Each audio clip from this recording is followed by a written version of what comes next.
बदिन report Shafi जोड़े जो बदिन के CI पुलिस हथा पीपल्स पार्टी सिटी के सदर जावेजा माइटजाल मुर्स आई मासूम बाड़ो 22 कलाक यरगमाल औरत के पातल सोनू जेवर चोरी औरत के पातल सोनियूं चूड़ियों ऐं वालियूं बि लाहे विया। पुलिस ज़बरदस्ती 10 लाख रुपया रिश्वत वठी खेनि आज़ाद कयो। नाइंसाफ़ी ऐं ज़्यादती कंदड़ पुलिस एहलकारनि ख़िलाफ़ कार्रवाई कई वञे। पीपल्स पार्टी सिटी जे सदर पारां पाकिस्तान पीपल्स पार्टी सिटी जे सदर पारां ऐवान साफ़त बदीन में पुरहजुम प्रेस कॉन्फ्रेंस।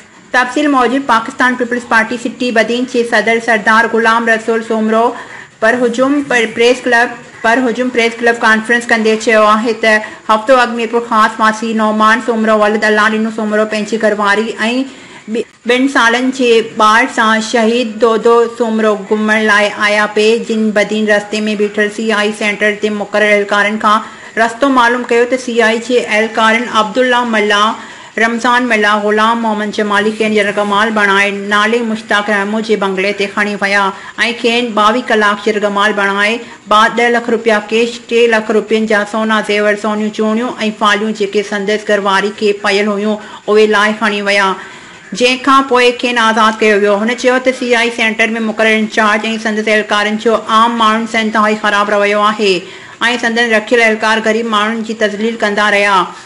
चयो त जिते पाकिस्तान पीपल्स पार्टी जा कारकुन बि पुलिस खां महफ़ूज़ न आहिनि।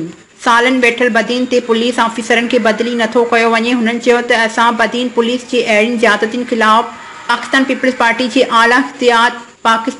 पार्टी जे आला क़यादत समेत ज़िले क़यादत खे आगाह कयो आहे ऐं SSP बदीन शब्बीर अहमद सेठार सां मुलाक़ात बि कई आहे।